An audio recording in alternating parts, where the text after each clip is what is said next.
y les voy a compartir entonces por acá la pantalla.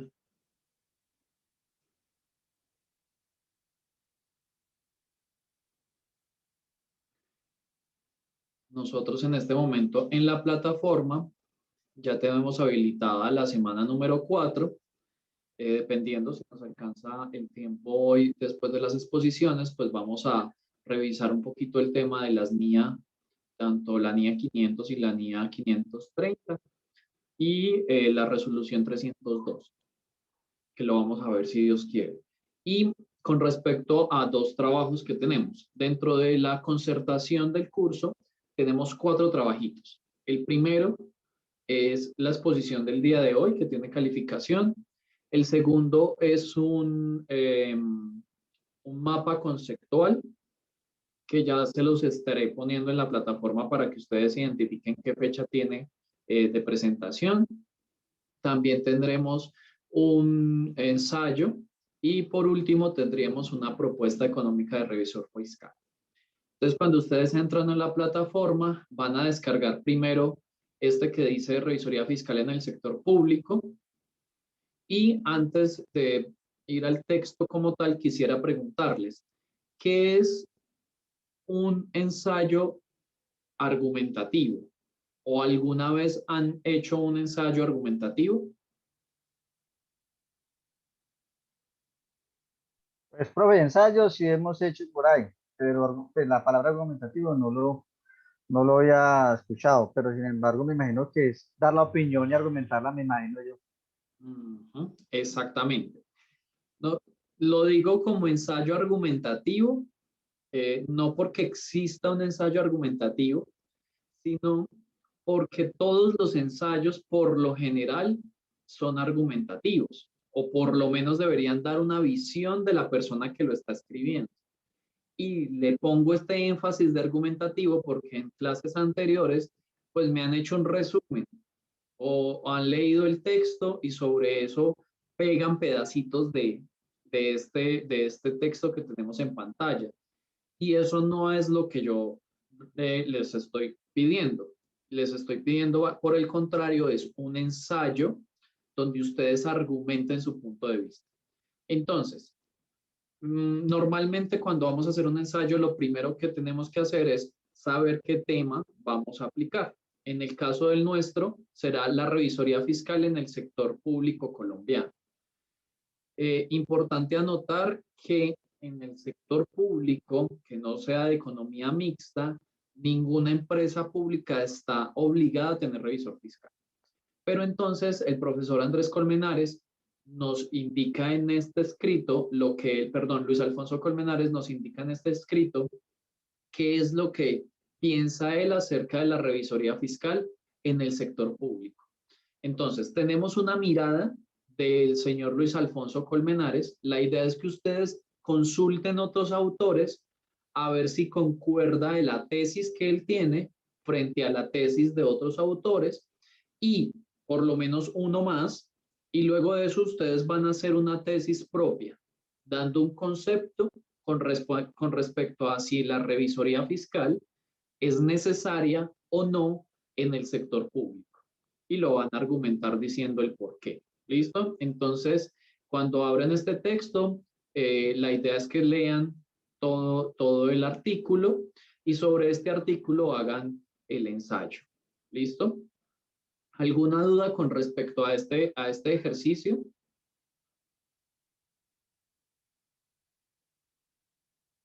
Este es el momento de preguntar. Profe, ¿y eso sería para cuándo ese ensayo? Este ensayo, nosotros vamos hasta el 6 de abril. Este ensayo sería para el 30 de marzo. Exactamente.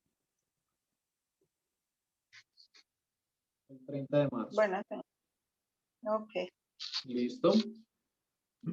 Para el día 23 vamos a tener otra tareita que es el cuadro conceptual. ¿Y qué es un cuadro conceptual? Se los voy a describir así porque también me pasó que no lo hicieron de esa manera.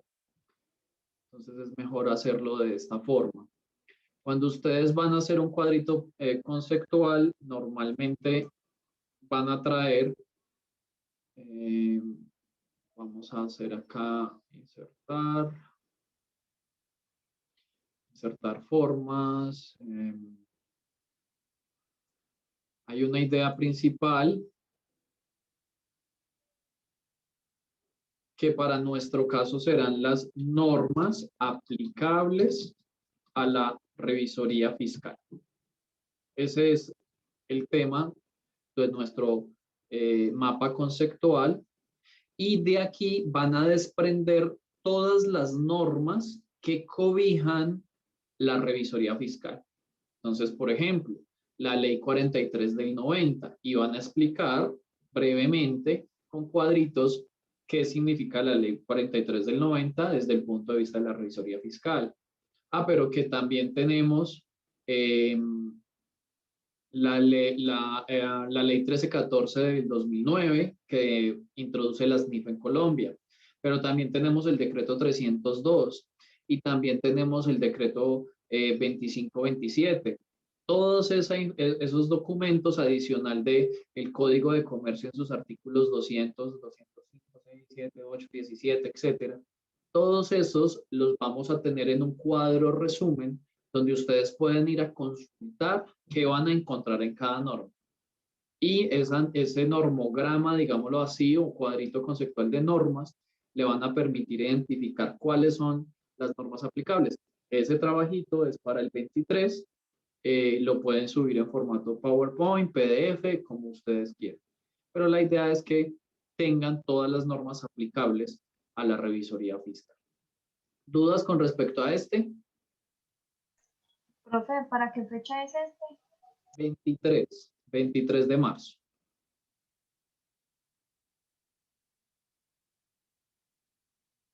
¿Listo?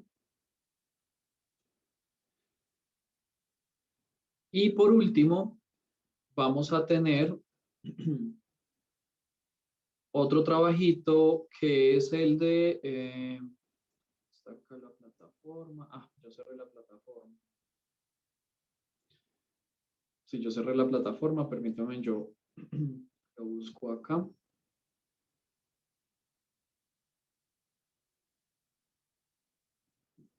Está por aquí.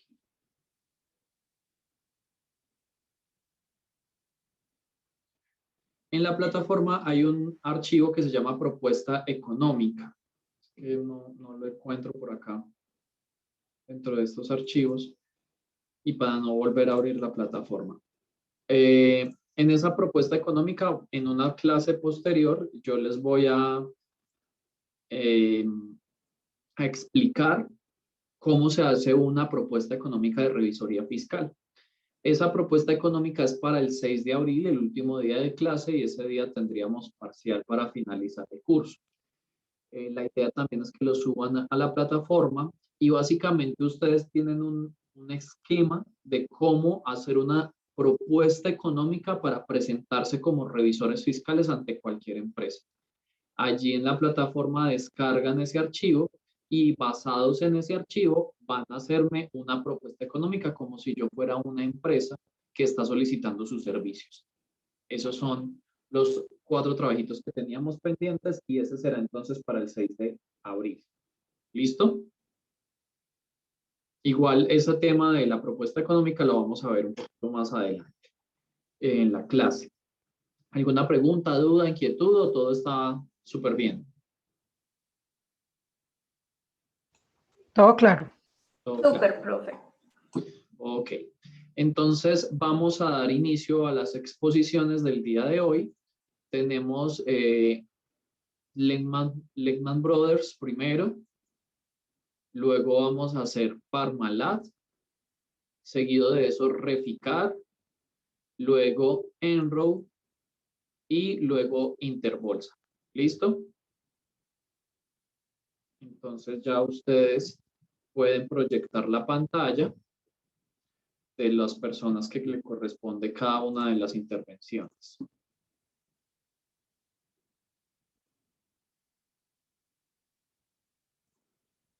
El primer grupito es Lehman Brothers, está Cielo, Lady, Neiger y Juan Andrés.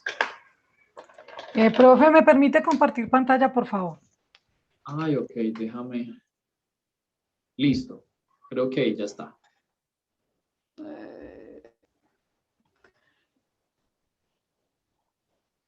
Espéreme, profe, que la tecnología me habla. La partecita de abajo aparece compartir pantalla con una flechita, un cuadro y una flechita hacia arriba. De pronto necesita eso. Y me perdonan mis compañeros si la tecnología no me deja. Tranquila, aquí estamos aprendiendo todos. ¿Sí se ve? Sí, señora. Listo, profe. Entonces iniciamos con Lady. Buenas noches.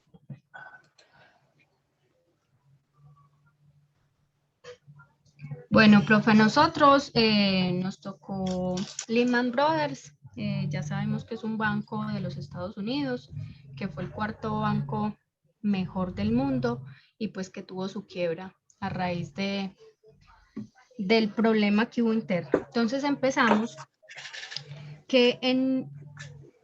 o sea, todo empezó en Alemania. Eran 3 hermanos, pero ellos eran de procedencia judía. Pues era muy difícil empezar a negociar en Alemania, entonces ellos decidieron pues abrir una tienda. La tienda era de telas, fue en Alabama, empezaron bien, ellos estaban cerca pues de plantaciones de algodón. Resulta que en determinado tiempo, bueno, en 1947 pues llegó su hermano Emanuel. Entonces ya la tienda empezó a llamarse H. Lehman y Bro. Y luego en 1850 la tienda ya adquirió su nombre definitivo como Lehman Brothers. Listo. Su comienzo fue con Henry. Henry abrió una tienda de telas. Esta estaba cerca a plantaciones de algodón. En cierta ocasión, pues como dice en la diapositiva, hubo un incendio y se quemaron muchos cultivos de algodón. Ellos vivían pues de eso. Resulta que los negociantes pues lo único que tenían era la materia prima en bruto, el algodón. Lehman Brothers aceptó pues como forma de pago ese algodón. Entonces a partir de allí ya era Lehman Brothers compraventa de algodón. Más adelante el ascenso de Lehman Brothers se debió a que tras el fin de la guerra civil pues la economía se vio impulsada por la construcción de vías de los ferrocarriles. Entonces, en ese sentido, Lehman Brothers comenzó a negociar en valores del ferrocarril. ¿Por qué? Porque los estadounidenses más ricos invertían en ello. Entonces, Lehman Brothers ya pasó de ser compraventa de algodón, café y tabaco a negociar con valores del ferrocarril.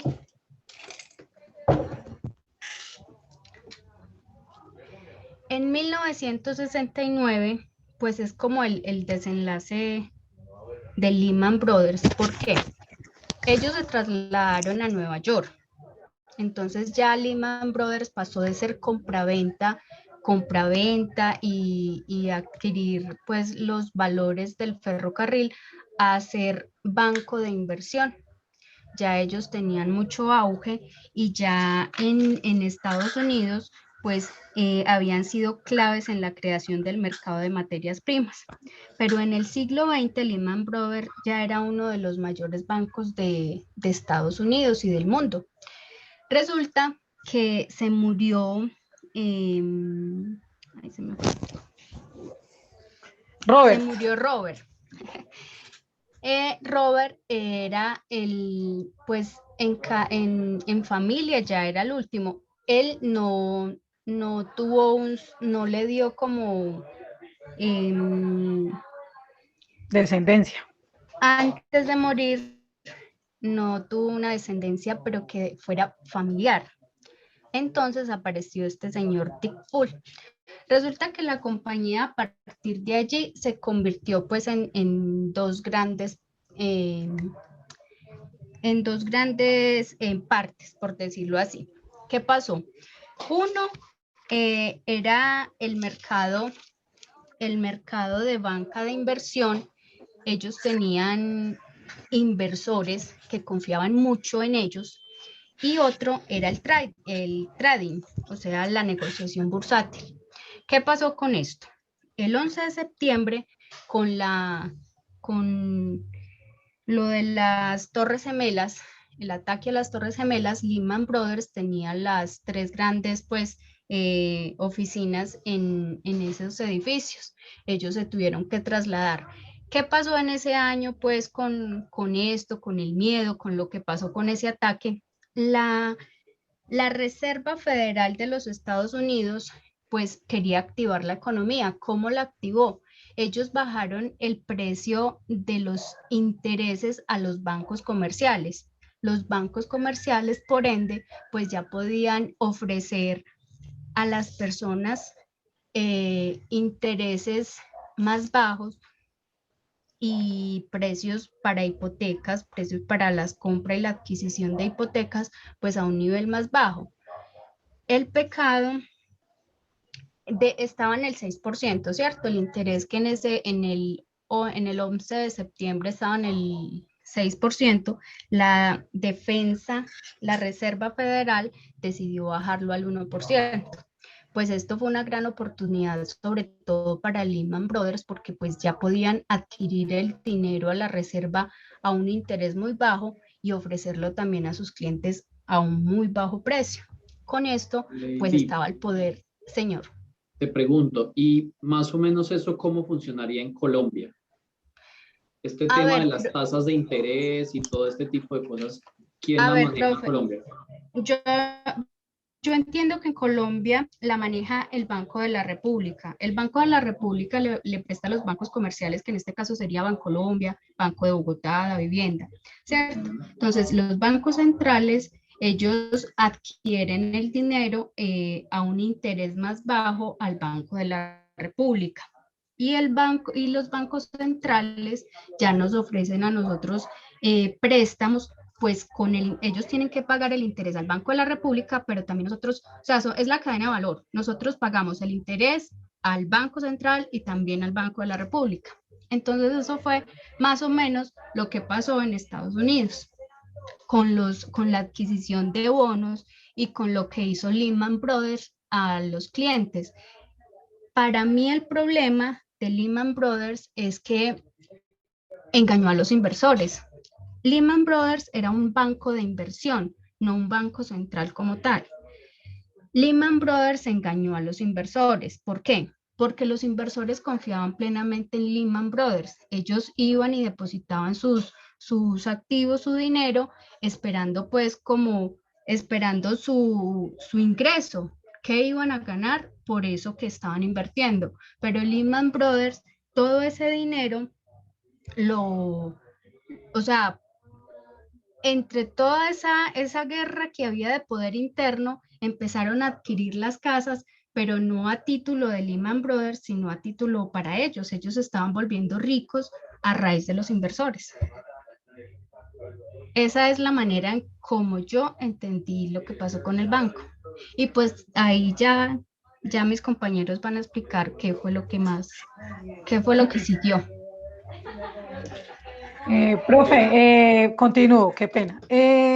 También Lehman Brothers también tuvo un problema interno al tener dos directores de financiación. Uno iba por el lado de inversión y el otro iba por el trading. ¿Qué pasa? Cada uno tiraba por su lado, empezaron a pelear. Estos puestos se los cedió el señor Peterson, y ellos empezaban a tirar por su lado. ¿Qué pasaba? Eran tantas las discusiones que era el que hacía los préstamos. Por dicho, ellos jugaban con la plata. La banca de inversión invertía la plata que a los que el crédito, ay, perdón, profe, es que me enredo. El trading era la compra y venta de activos, ¿sí? Ellos prestaban el dinero que los otros le invertían. ¿Qué pasa? Lehman Brothers también, la gente no se dio cuenta que ellos estaban a punto de la quiebra porque ellos eran dueños o pagaban la firma que los calificaba. Entonces, siempre estaban mirando, es que Lehman Brothers es el cuarto banco mejor del mundo, pero era la firma que lo estaba acreditando o lo estaba fiscalizando, era una firma pagada por ellos mismos. En 1984, American Express también entró a aportar inversión para tratar de darles un poquito la mano. ¿Qué más le cuento yo? Pues, o sea, ellos también por el problema interno, por esa pelea entre ellos, también el banco tuvo como un juego de poder entre ellos mismos. Entonces eso también jalaba para su lado. Empezaron a prestarle a las personas y también prestaban sin verificar la capacidad de pago de las personas. ¿Qué más le cuento yo, profe?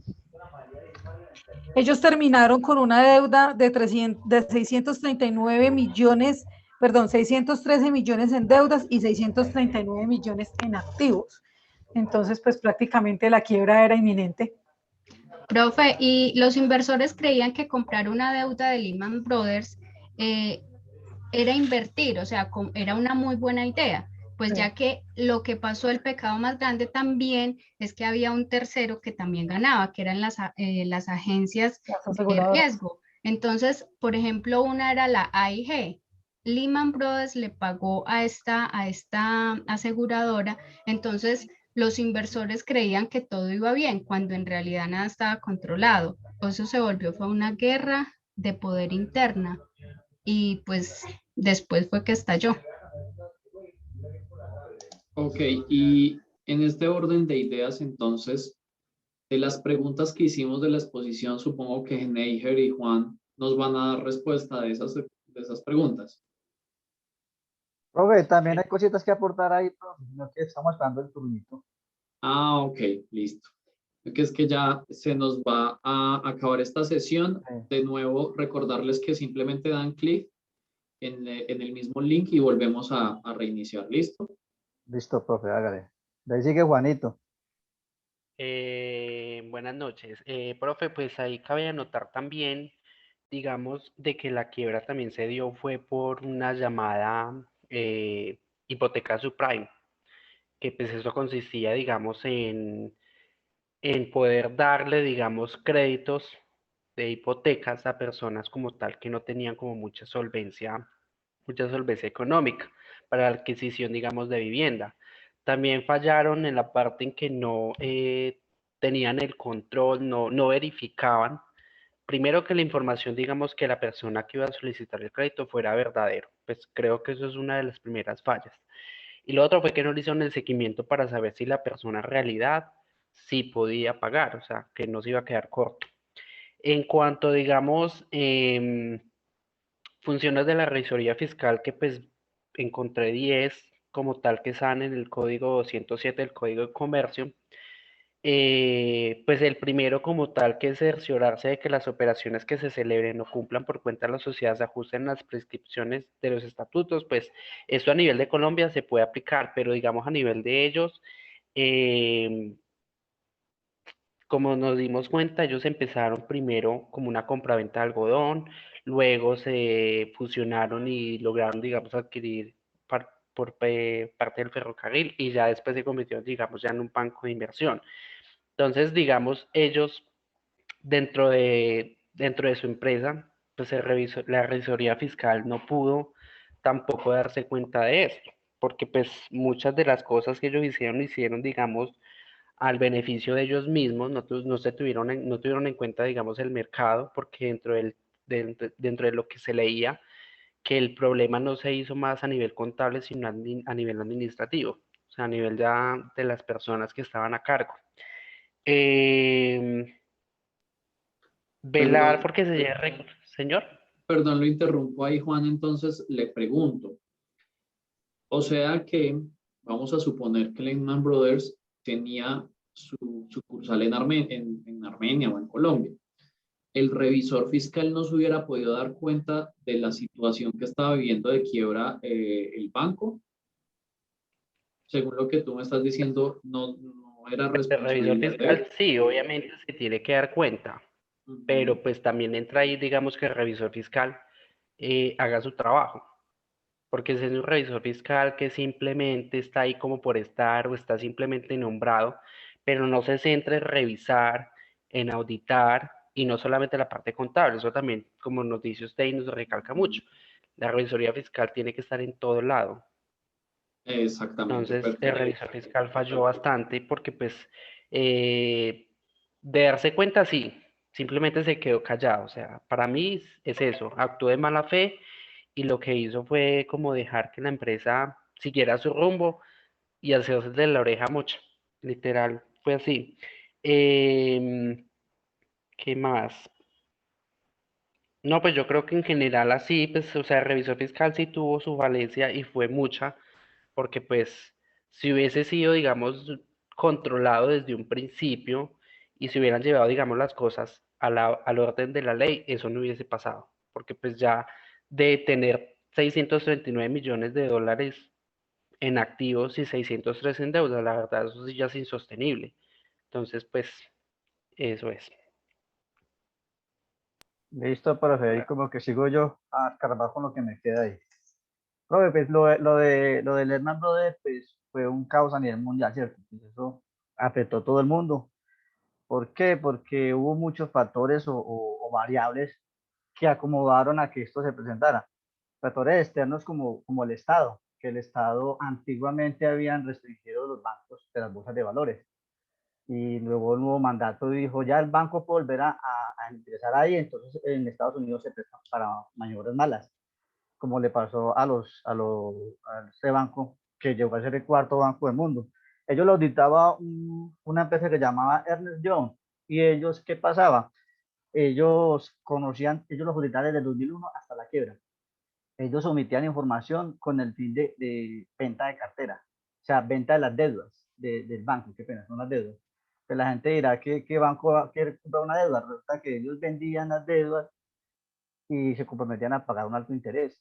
El pecado de ellos fue que ellos se endeudaban a corto plazo para pagar menos interés, y sus préstamos eran a largo plazo, porque como el Estado les impartió varias cosas que, como fue lo que decía la compañera, bajó el interés del 6% al 1%, dijo que se le podía prestar a las personas así no trabajaran, así no tuvieran ningún ingreso, que se le debía de prestar porque eso era discriminación. Entonces, en base a eso, los obligaban a prestar a los famosos ninjas, como le llaman en España, que son gente que no trabajan, que no tienen ninguna propiedad y ningún ingreso.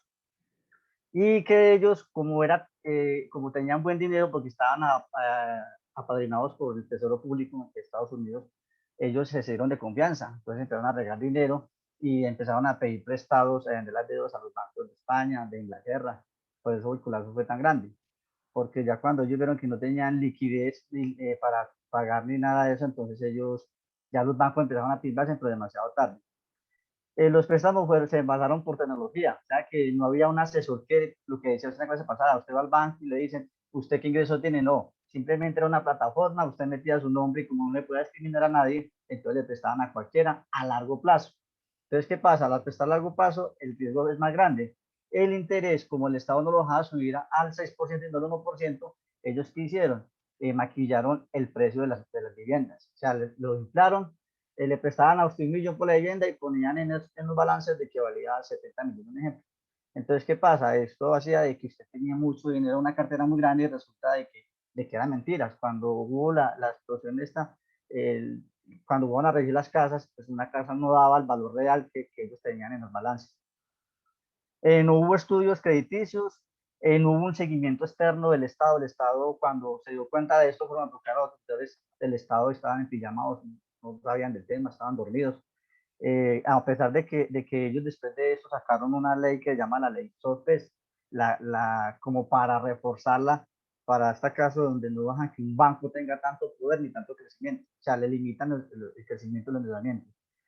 Hubo omisión por los bancos, no analizaron el entorno. El auditor se dio cuenta Y una vez que le dijo, pero este señor estaba muy empeñado en posicionar el banco en el segundo puesto, entonces pudo más la ambición que la realidad. Sin embargo, siempre que le decían de que el banco iba mal, él atacaba a la prensa, de que eso era mentira, pues como ya tenía con estos auditores que ya tenía todo planeado, que ocultaban y vendían las deudas que tenía, las vendían por medio de un sistema que llamamos, pues me acuerdo, no recuerdo bien cómo llamaba ese sistema. En todo caso, todo era basado en la bolsa de valores. Ese era el delito de ellos. Ellos vendían las deudas ficticias porque ellos maquillaban las deudas reales, entonces todos los bancos querían comprar esa burbuja.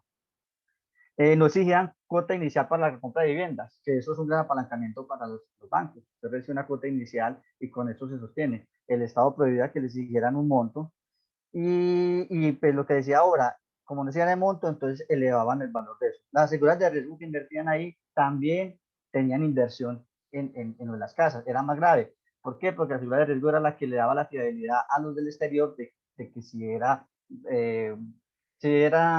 conveniente invertir. Y claro, ellos les daban un buen puntaje porque pues, ellos también ganaban su dinero.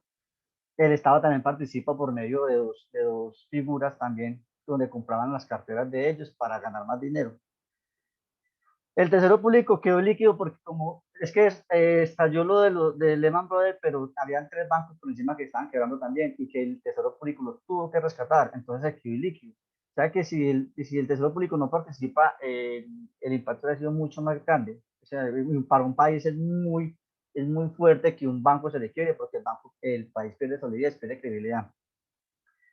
¿Qué más le cuento ahí, profe, con esto? Bueno, entonces yo le voy a comentar, pues, como uno de los principios que perdieron ahí los auditores y la fiscalía, el revisor fiscal. No hubo veracidad en la información, siempre mintieron, siempre hubo maquillaje de informes, entonces ahí violaron un principio. No hubo información oportuna. En el momento